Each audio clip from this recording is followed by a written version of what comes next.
Hello guys, welcome to the channel. इस video में हमारा टॉपिक है timings and duration in ECG. तो लास्ट वीडियो में हमने देखे थे कि ये जो वेव्स, सेगमेंट्स एंड इंटरवल्स क्या होता है ईसीजी का।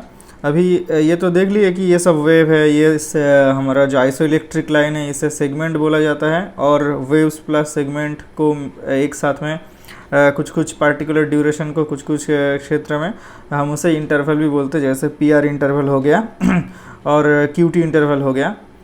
और ऐसे हम वेव देखे थे, पी वेव है और Q R and S wave मिला करके Q R S complex form होता है, और ये टी वेव थे। बस ये सब का ड्यूरेशन कितना, मतलब जो ईसीजी ग्राफ में बहुत कुछ एक स्मॉल बॉक्सेस, लार्ज बॉक्सेस ऐसे कुछ होते हैं, तो वहाँ पे एक एक ड्यूरेशन कितना मतलब वैल्यू क्या होता है वही हमें देखना है इस वीडियो में। तो एक्चुअली ईसीजी का पेपर कुछ ऐसा होता है। तो ये हो गया हमारा, मतलब कुछ अनइवन है लेकिन ये एकदम इवन होता है, ठीक है। स्क्वायर बॉक्सेस होते हैं ईसीजी के, लार्ज जो बॉक्सेस, ऐसे एक चार करके ऐसे लार्ज बॉक्सेस हमने ड्रॉ कर लिए, हॉरिजॉन्टली 4 और वर्टिकली भी 4। अभी ये बॉक्सेस फर्दर डिवाइडेड होते हैं स्मॉल बॉक्सेस में, लेकिन पहले ये लार्ज बॉक्सेस को पहले जान लेते हैं कि यहाँ पे एक गैल्वेनोमीटर रहता है। हम जाने थे कि यहाँ पे गैल्वेनोमीटर रहता है और उसका एक नीडल यहाँ पे रहता है ना। यहाँ पे उसका एक नीडल रहता है, नीडल का यहाँ पे पॉजिटिव एंड और यहाँ पे नेगेटिव एंड, जहाँ पे 2 इलेक्ट्रोड्स लगा रहता है। यहाँ पे नेगेटिव इलेक्ट्रोड और ये पॉजिटिव इलेक्ट्रोड, और यहाँ पे था हमारा हार्ट। यहाँ पे क्या होता है, हार्ट का ये सेप्टम, यहाँ पे एट्रिया और ये वेंट्रिकल, ठीक है। ये वेंट्रिकल था, right atrium right ventricle, left atrium left ventricle, और यहाँ पे ये था सेप्टम, और यहाँ पे रहता है एसे नोड। राइट एट्रियम के यहाँ पे एसे नोड रहता है, यहाँ पे एवी नोड रहता है। एट्रियम एंड वेंट्रिकल के जंक्शन पे, मतलब बीच पे, वहाँ पे एवी नोड रहता है, ये एसे नोड और एवी नोड।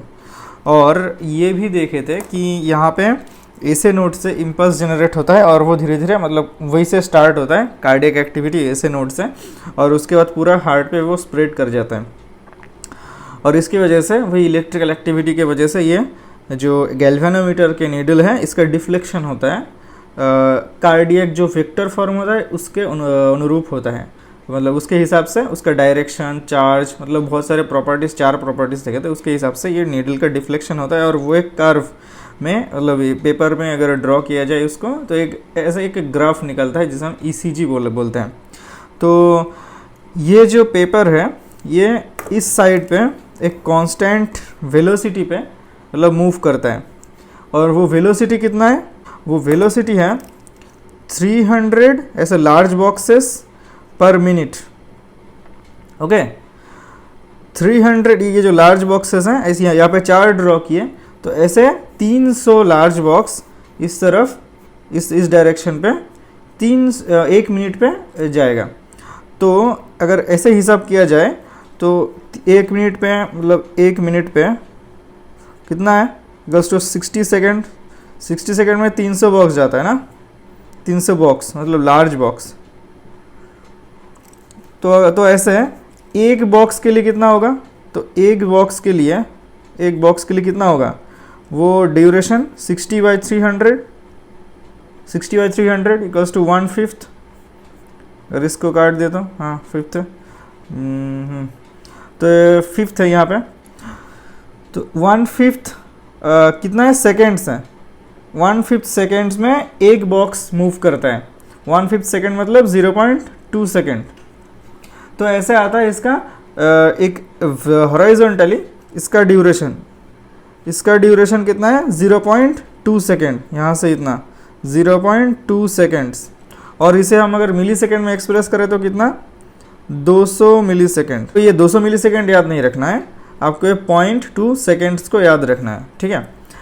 तो ऐसे करके ये एक लार्ज बॉक्सेस का हम बात कर रहे हैं अभी। अभी ये एक एक लार्ज बॉक्स जो है इसका फर्दर 5-5 करके हर मतलब टोटल एक लार्ज बॉक्स 5-5 करके 25 स्मॉल बॉक्स लेकर के फॉर्म होता है। तो यहाँ पर वे फिर से इसका डिवाइड करें तो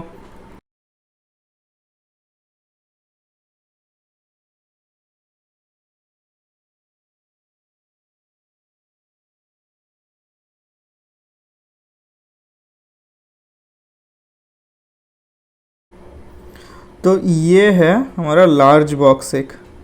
ओके, इसको हमें याद रखना है, ये एक लार्ज बॉक्स है ये। ओके, तो ये फिर लार्ज बॉक्स है एक एक, ये एक लार्ज बॉक्स, दूसरा लार्ज बॉक्स, ठीक है। अच्छा, तो ऐसा करके यहाँ पे देखो एक एक लार्ज बॉक्स जो है, एक एक लार्ज बॉक्स के बीच में कितना सारा स्मॉल बॉक्स देखो, 1 2 3 4 5, यहाँ पे 5, इधर भी 5, 1 2 3 4 5, 5 करके टोटल 25 बॉक्स से फॉर्म हो रहा है। तो इसको अगर फर्दर 5 मतलब यूनिफॉर्म बॉक्स में अगर डिवाइड करेंगे तो एक एक स्मॉल बॉक्स का ड्यूरेशन कितना होगा, 0.2/5 होगा। स्मॉल बॉक्स का ड्यूरेशन कितना, इतना सेकंड होगा, तो 0.04 होता है ये। तो एक एक स्मॉल बॉक्स का ड्यूरेशन होता है 0.04 सेकेंड। ये इंपॉर्टेंट वैल्यू है आपको याद रखने के लिए। और ये जो मतलब हमारा जो हाइट दिख रहा है, मतलब जो इसको एम्पलीट्यूड बोलता है, वोल्टेज जो एक एक स्मॉल बॉक्स है उसको एक्सप्रेस किया जाता है 0.1 मिली वोल्ट के हिसाब से, ठीक है। ये जो हाइट की पार्ट है और ये मतलब हॉरिजॉन्टल पार्ट है, ये 0.01 मिली वोल्ट एक एक स्मॉल बॉक्स के लिए, ठीक है। एक एक स्मॉल बॉक्स के लिए, एक स्मॉल बॉक्स का हाइट के लिए 0.1 मिली वोल्ट। और हॉरिजॉन्टली उसका ड्यूरेशन है, उसका इस तरफ ड्यूरेशन एक्सिस है, इस तरफ एम्पलीट्यूड एक्सिस है। तो ऐसे करके 0.04 सेकेंड है हॉरिजॉन्टली एक एक स्मॉल बॉक्स, ठीक है।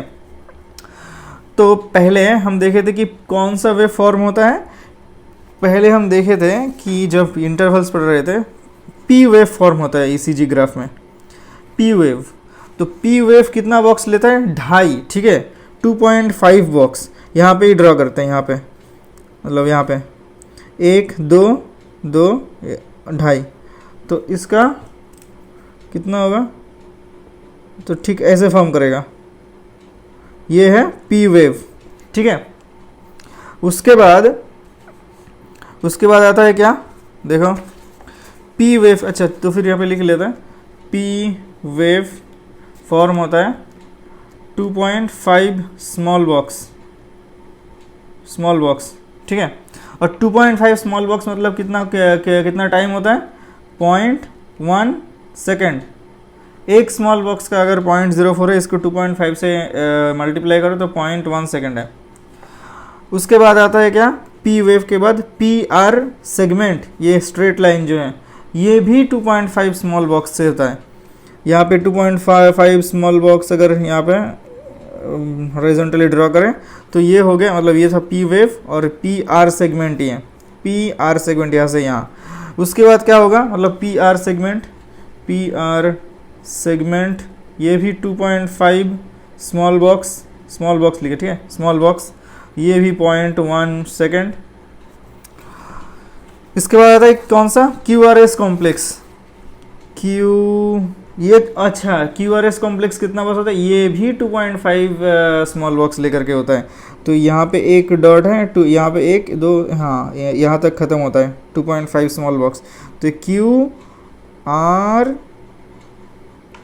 एस, ठीक है, ये क्यू आर एस यहाँ पे ख़त्म होता है, ये भी क्यू आर एस, ये भी 2.5 स्मॉल बॉक्स, ये भी 0.1 सेकेंड। तो यहाँ पे याद रखना बहुत मुश्किल नहीं होगा तीनों का, मतलब पहले 3 जो पैरामीटर है, मतलब जो वेव सेगमेंट, मतलब पी वेव के पी आर सेगमेंट, उसके बाद क्यू आर एस, तीनों का वैल्यू 2.5 स्मॉल बॉक्स है, मतलब 0.1 सेकेंड है, ठीक है। अभी आता है बाकी जो एस टी सेगमेंट और T wave. S T segment और टी वेव मिला करके देखो, क्यू आर एस कॉम्प्लेक्स है स्टार्टिंग से, टी वेव के एंडिंग तक जो फेस को ये जो ड्यूरेशन है इसको बोला जाता है क्यूटी इंटरवल। यहाँ पे इम्पॉर्टेंट ये है क्यूटी इंटरवल का ड्यूरेशन कितना है, वो होता है क्यूटी इंटरवल कितना होता है 10 to 11 small box. Okay, 10 to 11 small box मतलब कितना होता है, अगर 0.04 से मतलब मल्टीप्लाई किया जाए तो तो देखो 0.4 से 0.44 सेकेंड तक QRS कॉम्प्लेक्स QT इंटरवल का ड्यूरेशन है। तो QT इंटरवल कहाँ से स्टार्ट होगा, QRS कॉम्प्लेक्स से स्टार्टिंग से, यहाँ से 10 से 11 स्मॉल बॉक्स गिनते हैं। यहाँ पे ये हो गया 5 एक लार्ज बॉक्स, ये 10 मतलब यहाँ से 10 से 11 मतलब यहाँ तक। तो इस मतलब इतना इसका इतना ड्यूरेशन कितना है इसका, यहाँ का ड्यूरेशन है 10 to 11 स्मॉल बॉक्स। ओके, मतलब 0.4 to 0.44 सेकेंड। इंपॉर्टेंट ये है इसका सम कितना है, मतलब क्यूटी इंटरवल इंपॉर्टेंट है, ये वाला वेरी करता रहता है। एस टी सेगमेंट और टी वेव का मतलब जो ड्यूरेशन है थोड़ा बहुत आगे पीछे होता रहता है, लेकिन इसका समेशन जो है QT interval QRS complex. QT interval क्या क्या लेकर के होता है, QRS कॉम्प्लेक्स प्लस कितना होता है एस टी सेगमेंट और प्लस होता है कितना, कौन सा, ये टी वेव। ये तीन चीज़ को लेकर के क्यूटी इंटरवल होता है, जिसका बहुत ही इंपॉर्टेंट इसका ड्यूरेशन 0.4 to 0.44 सेकेंड। अभी यहाँ पे पहले जो हम बात बताए कि जो पी वेव है इसका एकदम एग्जैक्ट ड्यूरेशन बताए कि 0.1 सेकेंड है, लेकिन ऐसा नहीं होता है।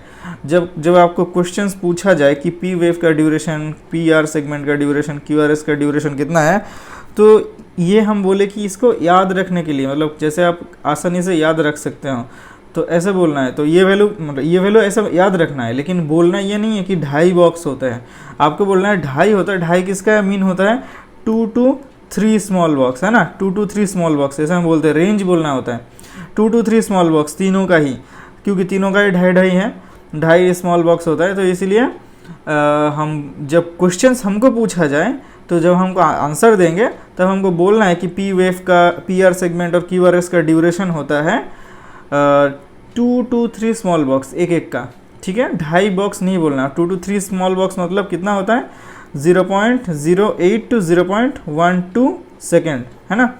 पी वेव का ड्यूरेशन पूछा जाए तो हमको ये बोलना है कि पी वेव का ड्यूरेशन कितना है 0.08 to 0.12 सेकेंड्स, ठीक है। ठीक वैसे ही PR सेगमेंट का, ठीक वैसे QRS मतलब कॉम्प्लेक्स का भी ड्यूरेशन सेम है, बोलना है 2 to 3 small box. Okay, 2 to 3 small box answer मतलब ऐसे बोलना है, लेकिन आपको याद रखने मतलब अगर आसानी होगा अगर याद रखेंगे कि 2.5 मतलब 2.5 स्मॉल बॉक्स से होता है फॉर्म। और क्यूटी इंटरवल तो हाँ पता ही है कि 10 to 11 स्मॉल बॉक्स से फॉर्म होता है, तो ऐसे ही बोलना है क्यूटी इंटरवल को जैसे है वैसे ही बोलना है। तो ऐसा करके एक ड्यूरेशन होता है। और हाँ, यहाँ पे इंपॉर्टेंट चीज़ है कि क्यूटी इंटरवल के पहले जो था हमारा कौन सा और एक इंटरवल था PR इंटरवल। PR इंटरवल कौन सा था, PR इंटरवल अगर देखें ये क्या होता है, ये P इंटरवल होता है। PR इंटरवल क्या, P wave plus PR segment. PR segment और P वेव का कितना था 2.5 to 2.5, मतलब अगर प्लस करेंगे तो 5 स्मॉल बॉक्स होता है। तो बोलना है आपको 5 to 6 स्मॉल बॉक्स। इसका मतलब है इसका ड्यूरेशन कितना है 0.1, ठीक है, कितना होता है 0.04 से अगर 5 मल्टीप्लाई करें तो 0.2 होगा, मतलब पूरा एक लार्ज बॉक्स है। देखो पूरा पहला एक लार्ज बॉक्स पी वेव और PR सेगमेंट में चला जाता है 0.2 to 0.24, ये ड्यूरेशन है PR इंटरवल का। तो ऐसे आपको एक रेंज में रिप्लाई देना है, आंसर देना है, ऐसे स्पेसिफिक कोई मतलब ऐसा नहीं है कि ऐसे स्पेसिफिक यही वैल्यू है, इससे अगर ऊपर नीचे थोड़ा होगा तो नहीं, वो पैथोलॉजिक ऐसा नहीं है। एक रेंज होता है जो हम होम्योस्टेसिस के हिसाब से हम जानते हैं कि बॉडी एक रेंज में इक्विलिब्रियम मेंटेन करता है, ठीक है। तो ऐसा ही कुछ हमारा जो वैल्यू का ECG कर्व में टाइम एंड ड्यूरेशन का कुछ पैरामीटर्स का वैल्यू था, तो ये जानना था इस वीडियो में। तो बस यही था, इतना ही, मिलते हैं नेक्स्ट वीडियो में। Till then good bye.